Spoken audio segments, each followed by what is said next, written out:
Are you ready to become awesomer? Hello everyone, this is Umar Hamid, your host, and welcome to the No Limit Selling Podcast, where industry leaders share their tips, strategies, and advice on how to make you better, stronger, faster. Get ready for another episode.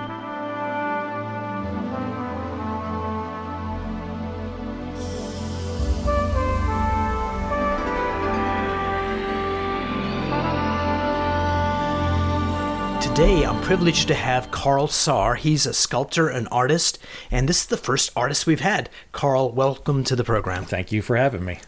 Artists, business people, they seem to be in two different camps, and as an artist, you have to create, you have to express, but then you also have to feed your family. Tell me about that experience of the business side of art. It's been a struggle for me, to be frank with you. I'm actually currently transitioning my business into more sculpture and art. For years, for the bulk of my time, the 25 years I've been doing this, I've been taking commercial jobs and doing boring handrails at the National Aquarium, things Right. you'd never think an artist did that, because I can work with metal, and I thought that's what I should do. So more like a tradesperson almost. Being my tradesperson. But the problem with that is I set my shop up like an artist. Right. Instead of a person that focused on making railings or making boxes for computers. It was never a really successful business model to kind of try to keep dipping into that world. Right. And once I get done with this job, it's going to give me some money. I'll have time to play, time to make my dragon sculpture or whatever like that. So it's been fine. I'm fortunate to have my wife, who's she's an artist as well. She's a graphic designer, but that's an easier business world to slip into as an artist than truly a fine artist. For sure. And what's kind of interesting, how we met was in a garage sale. It was your garage sale. And I was walking by and I saw this chair that you had made that I'll put a picture on the podcast notes that was gorgeous. The Star Trek chair, I call it. Yeah, the Star Trek chair. And I took it home and I hid it because my wife's birthday was like 3 or 4 months in the future. And then on the day I revealed it, she said, "What's this shit? Oh, no. Does this look like anything that belongs in our house?" It's like, I don't know. We have beautiful things. This is gorgeous. Right. Why wouldn't it fit? So beauty is in the eye of the beholder. True. And the old Karl would have felt very bad about that your wife had that reaction and said, "What can I do? How can I make this up to you?" But the new Karl is saying, "Let's talk about something your wife would like." Yeah, let's, isn't that amazing? Yeah, so I'm kind of getting that. It's been an interesting sort of personal soul-searching thing of realizing how self-deprecating I am, and I think a lot of artists have this where you with social media you see other people's work and you're like, I am nowhere near as good as this guy. Right. And it starts to affect how you price your work. And, can I really get $75 an hour for something that I spent 215 hours on? Who's going to pay me for that, And what's amazing is sometimes the artist that you're looking at, that you're oogling at, drooling at, they're looking at your site going, "Man, I wish I could do something like that. That would be awesome." Exactly. And Instagram has shown me that is that's of all the platforms, So in the work that I do, I've come across at least this reality for me, that we have three faces. We have this face that I call the illusion that we show other people. And some people show other people, "Look at me, I'm pretty, I'm smart, I'm brilliant." And other people show, "Look at me, I'm broken, I'm tragic, I can't do anything right." But whatever that thing is, the illusion that we show the outside world, then we have this delusion of who we think we are. And it could be, I'm an artist, I'm this, I'm that. And it's quite different than what we show the outside world. And then we have that third space, the authentic you, who you are deep down. My hypothesis is great art comes when you tap into that place of the actual you inside.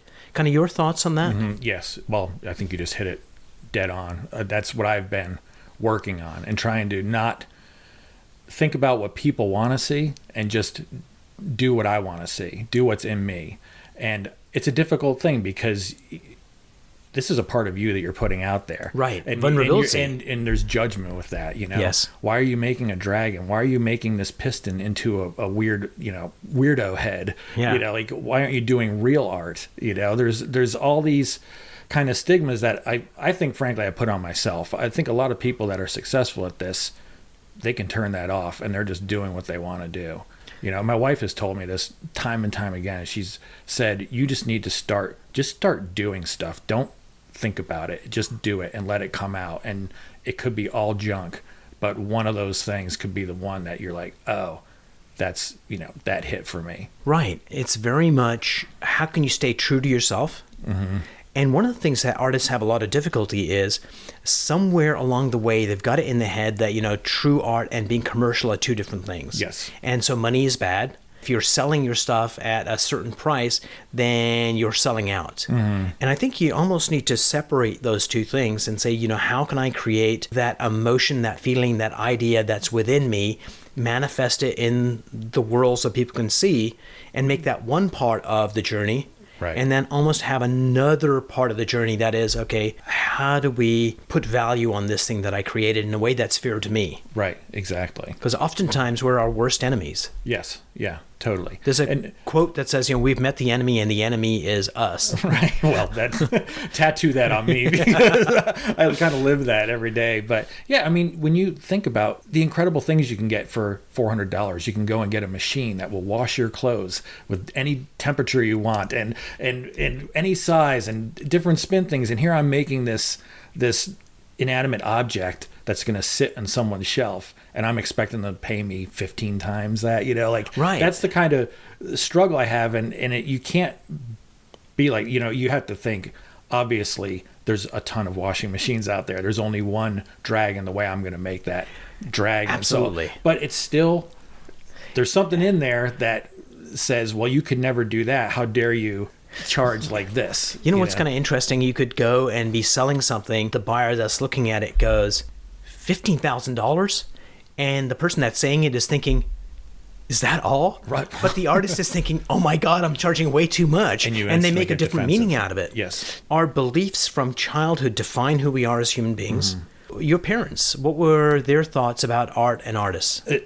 That's very funny. I mean, first of all, where I come from, Factorville, Pennsylvania, it's outside of Scranton. It's a very blue-collar, small town. And surprisingly, a fair amount of artistic people have come out of our little town. My class, I think we had 7 kids go to art school. Nice. And my mother is artistic. She became the town barber. My dad was was a manager of a paper mill for Procter and Gamble, ex-Marine, Vietnam vet.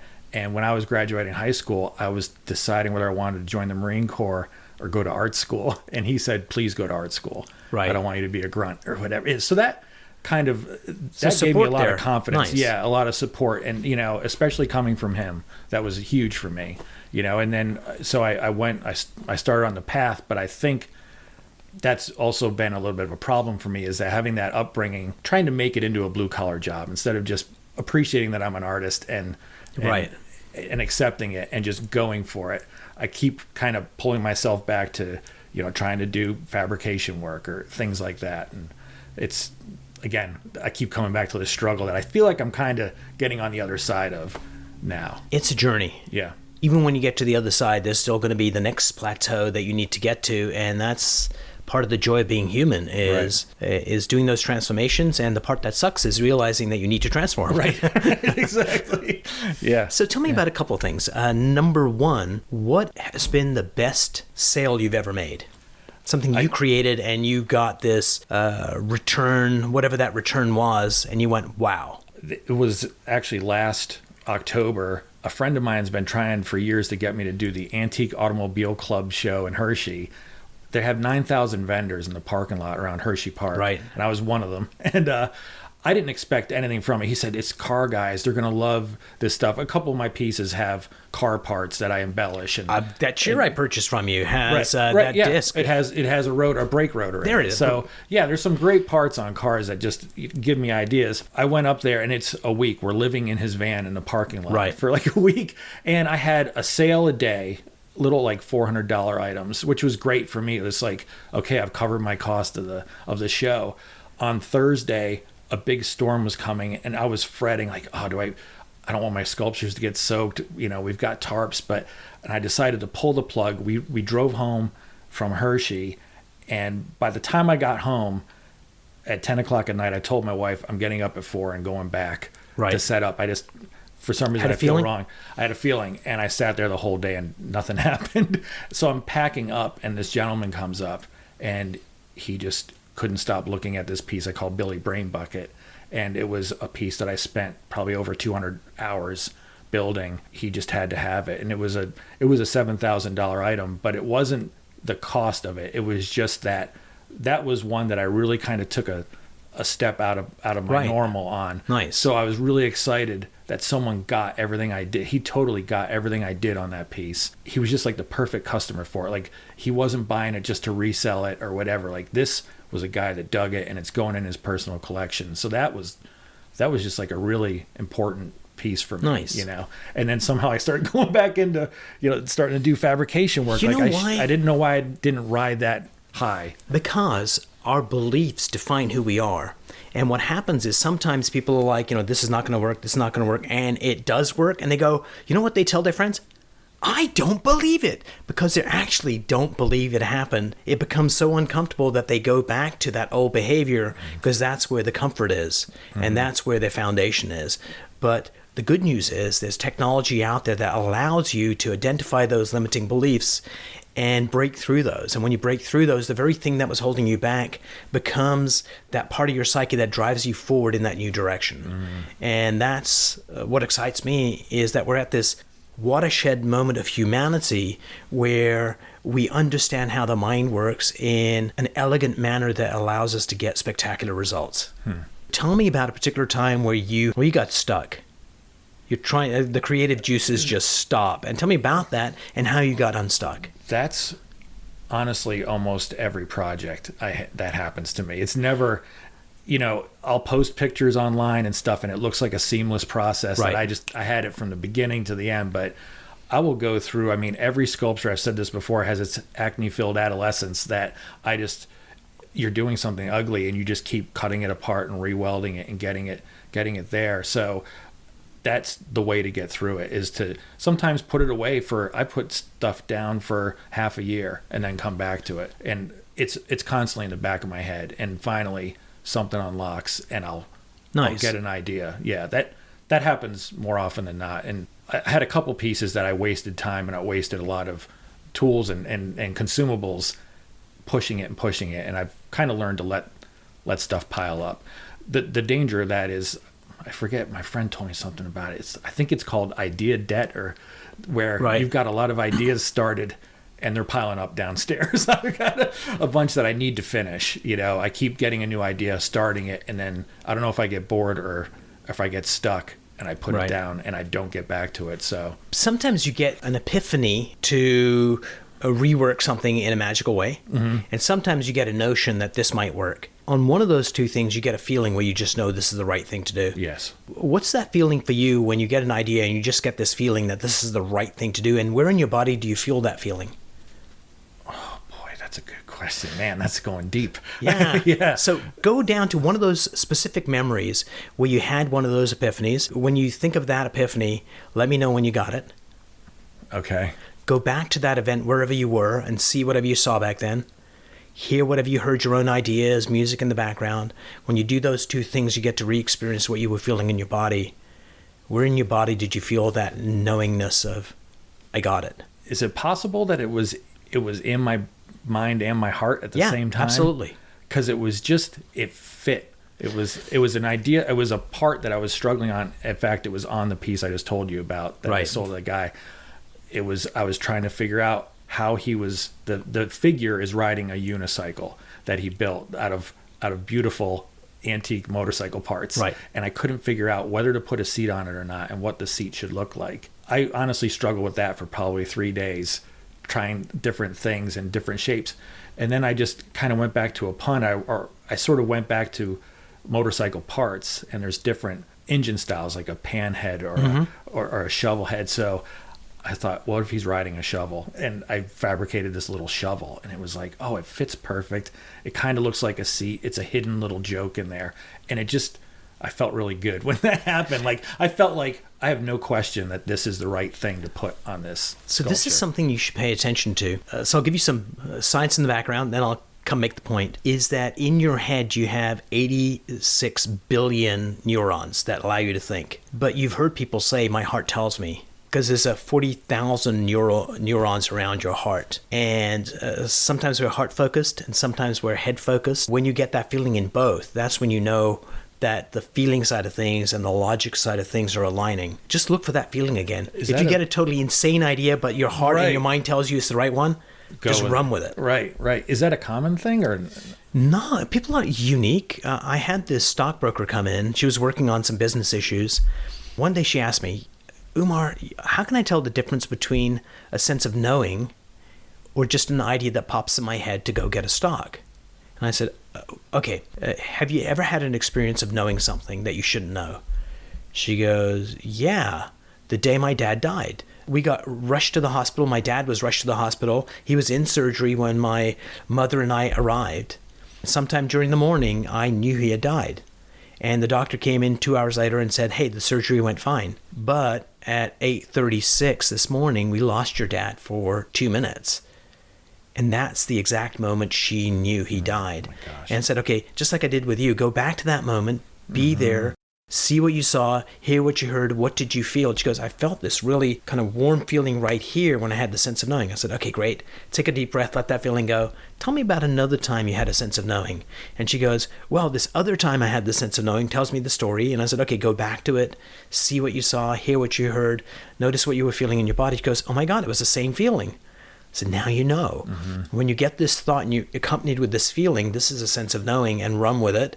And if you just get a thought without the feeling, then it's just an idea and you can gauge whether to go or not.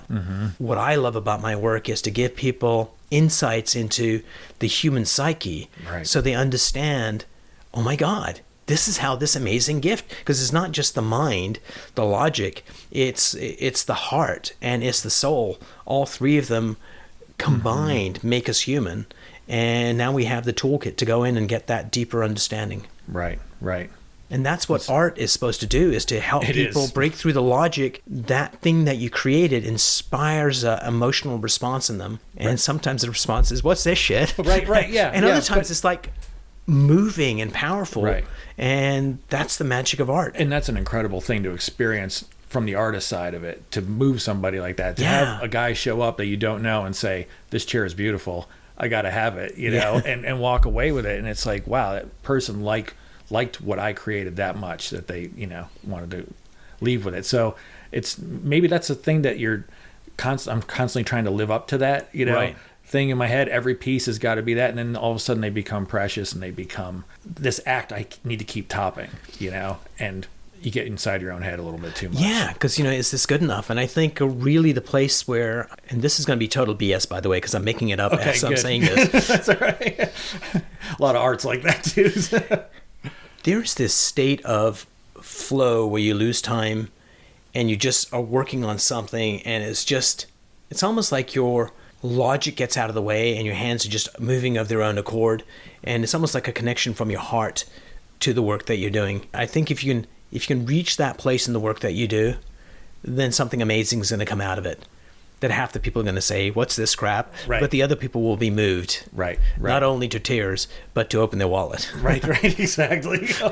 Hopefully that's, but it shouldn't be all about money, but that's just a fact of life. I mean, we live in this world. You need money to, you know, get along in the world. So I hate that it always comes back to it, but it does, you know. So let me share an exercise that was life-changing for me. As you're sitting there, no one else can see you. In a moment, I want you to lift up your left arm to the side. Just lift it up and notice what it feels like when you do that. And go ahead and put it down. And now I want you to do something weird. I want you to ask your heart to move your left arm up, and notice how it feels different when you do that. Get your heart to lift it. And bring it back down. Did you feel a difference in the two motions? I did. What was it? I could see the difference in the second one was more flow and it effortless. Was slower. It was like, yeah, it wasn't a rushed getting it up there. It was kind of a slower, like just raising it up with my. And there was more smoothness in that motion. It kind of felt like my heart was pushing blood and like making pushing up it like happen? A hydraulic, ram or something like that. First time I had that exercise done, it was like, oh my God. that is not just about the mind. Right. It's also about our heart. So if we're doing work where we combine the two, that something special comes out of it. And Karl, before we wind this thing, you were about to ask a question. I was just going to say, but how do you, it's, to me, hearing things like that, which are great, how do I stay mindful of that when I get distracted by the work or distracted by the... This is what I'm going to do. I am going to share an exercise with you. And this is going to take a little while, listeners. Sorry, no, which is okay. But it'll be worth the effort listening to it. Karl, and when I say Karl, people listening, you can go follow along on this exercise. There have been 1 million songs written about the heart. Very few about the liver. But there's a reason for that, because the heart isn't just the organ that pumps the blood. We attribute that connection to the divine. When we love someone, it's not, I love you with my penis. It's that heartfelt kind of thing, because it's a spiritual connection. So I want you to follow along on this thought experiment. Okay. And what I want you to do is I want you to imagine that your heart, not the physical pump, but that spiritual, imagine it's stepping up onto one of your hands. It could be your right hand or your left hand, and you lift your hand up, palm side up, and imagine your heart sitting on top of it. And if you imagine that spiritual side of you, of your heart, it's got some weight to it, right? It does. Light, medium, or heavy? Heavy. And it's got a texture. What's the texture of it? Hard to tell, or does it have a texture? Yeah. Kind of, I feel leathery. Yeah. Which is okay. And this part of you, ask it, what is your greatest desire for me? This is you, Karl, asking your heart, the spiritual side of you, what does it want for you? What's the greatest gift it wants for you? It wants me to be confident in me. Yeah. And I want you to ask your heart, what is your greatest fear for me? Boy, that's... Is it tough? It's a tough one, yeah. Saying too much or not enough? It's saying too much. Okay. But it's about loss, and it's about the end. It's right. Who I have at the end, what I have at the end, not material possessions, but people. Yeah. Right. I want you to ask you the last question. The last question I want you to ask is, what's your name? And it's going to give you what its name is.